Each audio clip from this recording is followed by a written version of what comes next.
Bonjour à tous, bienvenue dans la série de formation Marketman. Aujourd'hui, nous parcourons la première formation de Marketman ensemble. Dans la première session, nous discuterons de tout ce qui concerne la mise en place et de la configuration de votre compte. Donc, utilisateur, fournisseur, catégorie, zone de stockage et articles d'inventaire. Premièrement, les utilisateurs. Dans le menu à gauche ici, nous allons cliquer sur Paramètres et puis gérer les utilisateurs. C'est ici que nous commencerons à créer les nouveaux utilisateurs pour tous les membres de l'équipe qui utilisent le système. Donc, on va cliquer sur Ajouter en haut à droite ici. Et on va commencer à entrer les informations de la personne pour laquelle vous souhaitez créer un utilisateur. Donc, le nom d'utilisateur, mot de passe, email, prénom, nom, mobile. Et puis, la liste déroulante ici de type d'utilisateur, vous allez avoir deux options, donc manager et employé. Manager, normalement, a accès à tout ce qu'il trouve sur le plateforme, donc la configuration, l'ajout d'autres utilisateurs, faire des modifications et voir les rapports, tandis que l'employé aurait un accès plus limité et ne pourrait effectuer que les tâches quotidiennes. Donc, sans le comptage inventaire, passer, recevoir commande et entrer les événements de gaspillage. Si vous souhaitez d'ajouter des autorisations supplémentaires à cet utilisateur, vous pouvez le faire à partir des options sur le côté étroit ici. Une fois que vous avez terminé, vous pouvez sauver d'ici. Deuxièmement, les fournisseurs. Donc, on va cliquer sur fournisseur et puis fournisseur une autre fois. C'est ici que vous allez trouver la liste de tous les fournisseurs qui sont pré-téléchargés sur votre compte ici par l'équipe d'intégration.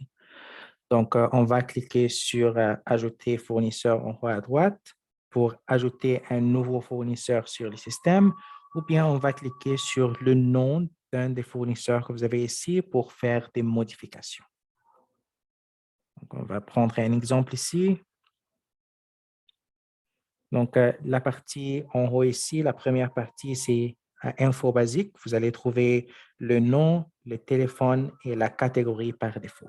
Donc, la catégorie par défaut ici, par exemple, vous allez entrer viande pour les fournisseurs de viande, bière ou boisson pour les fournisseurs de bière, ou bien vous pouvez toujours entrer général si vous commandez une variété de choses de cette fournisseur-là. La deuxième partie ici, c'est disponible à la commande et non disponible à la commande. Donc, si vous passez les commandes via Marketman, vous allez choisir disponible à la commande et sinon, non disponible à la commande ici si vous n'allez pas passer les commandes directement de Marketman. Si vous choisissez disponible à la commande, vous commencez à remplir les informations suivantes.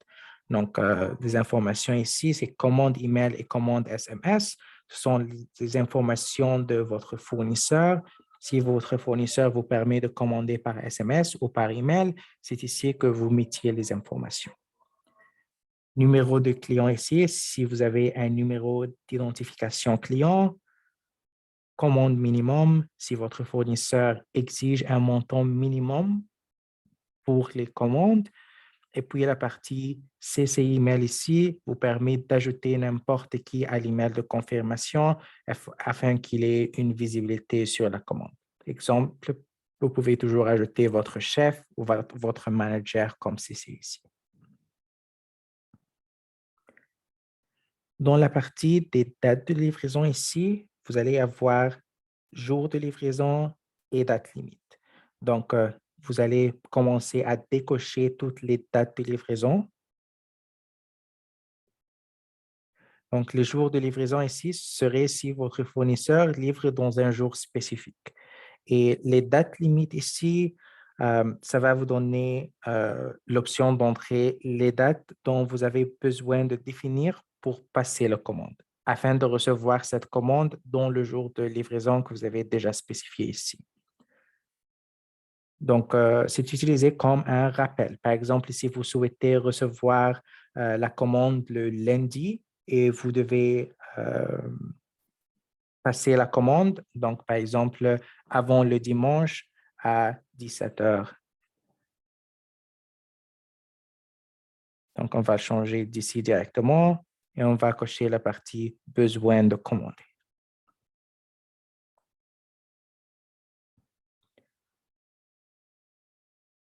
En bas ici, il y a beaucoup d'options utiles, mais sur laquelle je veux me concentrer est la partie créer une note de remboursement pour les différences de prix.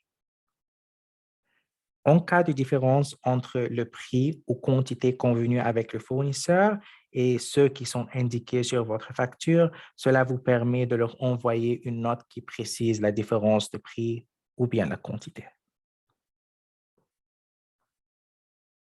Une fois que vous avez fini ici, vous allez sauver.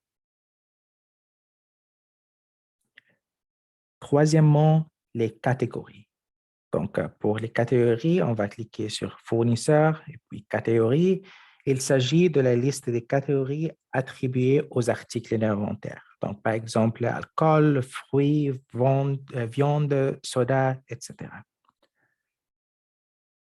Tout ce que vous devez faire sur cette page-là, c'est simplement de cliquer sur le bouton Ajouter en haut à droite pour ajouter les noms des nouvelles catégories que vous souhaitez créer. Donc, vous allez entrer le nom ici et puis sauver.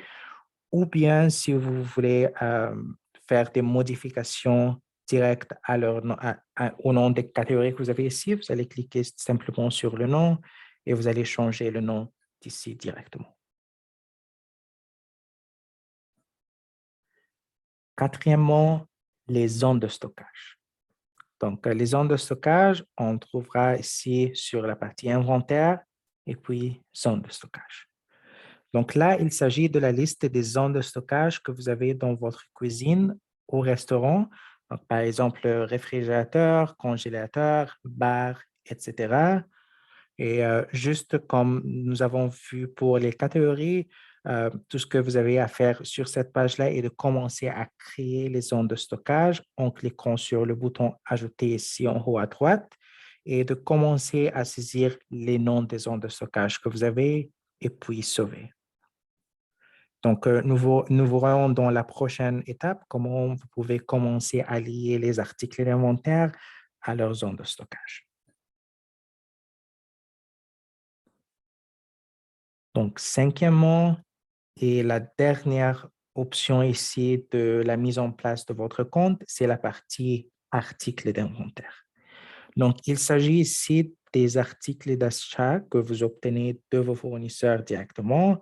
La liste ici est normalement téléchargée en masse par notre équipe d'intégration, mais vous pouvez en modifier ou en ajouter autant que vous le pouvez si vous avez besoin dans le futur.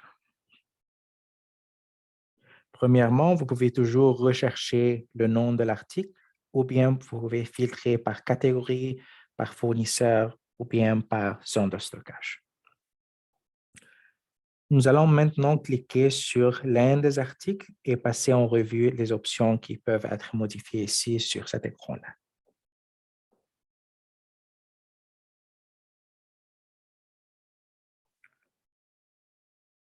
Pour cet article-là, par exemple, premièrement, le nom, c'est ici en haut à gauche. Et puis, si vous allez l'icône crayon ici, si vous voulez modifier le nom, vous pouvez le faire directement ici. Donc, vous avez l'option des catégories ici pour attribuer une catégorie à cet article, soit à partir de la liste déroulante des catégories préexistantes, soit en cliquant sur créer nouveau ici en bas pour créer une nouvelle catégorie. Dans la partie au milieu ici, vous allez avoir l'option d'achat. Donc, l'option d'achat ici, il s'agit de comment vous achetez cet article.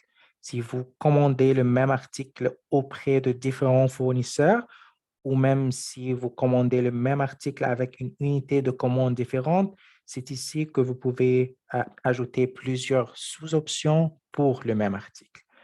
Donc, par exemple, ici, si vous allez commencer à acheter cet article-là d'un autre fournisseur, vous allez cliquer sur « Ajouter une nouvelle option d'achat ». Vous allez commencer à entrer les formations d'achat de cet article-là. Donc, vous pouvez sélectionner le fournisseur, le nom, le code produit, l'unité de mesure, un pseudo, par exemple, si quelque chose vient en bouteille, boîte, caisse, panier, etc. Et puis, vous pouvez entrer ici le nombre de packs par caisse et le prix. En plus, vous allez voir la partie paramètres additionnels ici. Si vous choisissez commande activée, si vous désactivez cette partie-là, si vous souhaitez de ne plus commander cet article. Donc, ça va cacher cet article de l'écran de commande.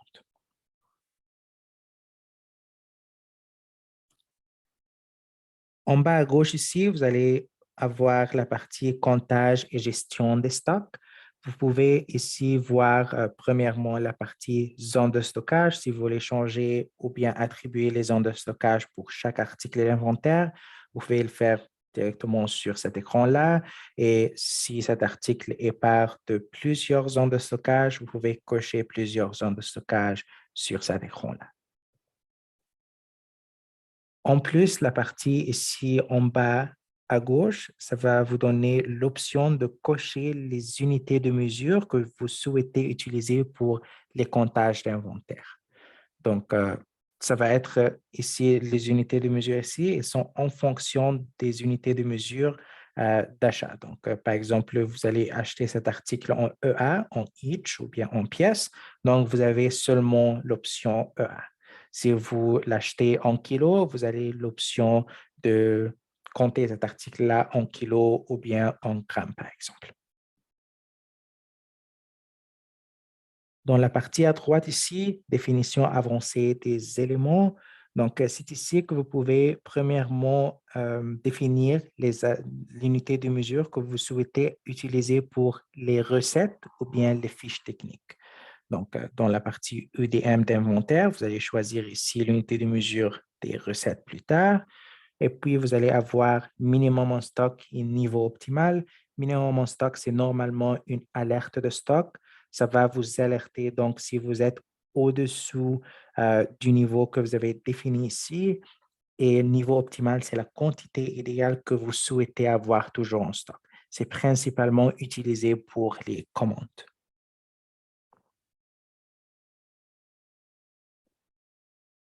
Pour les articles d'inventaire ici, vous pouvez toujours faire une mise à jour en masse pour les articles. Donc, on va cocher quelques articles ici, par exemple. On va cliquer sur Action, mise à jour en masse. Et de cet écran-là, vous pouvez commencer à choisir l'opération dont vous souhaitez appliquer. Donc, vous pouvez masquer, vous pouvez fusionner, vous pouvez fixer les zones de stockage ou bien les niveaux optimaux et le minimum en stock. Donc, cela va faire gagner beaucoup de temps si vous souhaitez faire une action spécifique. Donc, par exemple, vous pouvez attribuer vos articles à leur zone de stockage en masse ici au lieu de le faire article par article.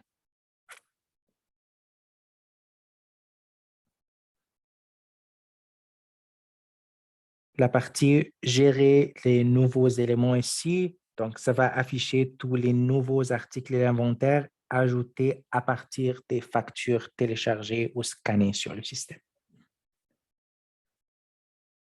Donc, ceux-ci étaient les 5 principaux aspects de la mise à jour et de la configuration de votre compte. Encore une fois, ils sont utilisateurs, paramètres et puis gérer utilisateur. Deuxièmement, fournisseur, fournisseur et puis fournisseur. Troisièmement, catégorie. Quatrièmement, zone de stockage. Et cinquièmement, article d'inventaire. Donc, ce sont les fonctionnalités sur lesquelles vous voulez toujours commencer à travailler avant de passer par les fonctionnalités les plus compliquées. Merci pour votre attention aujourd'hui et nous reparlerons à la deuxième formation.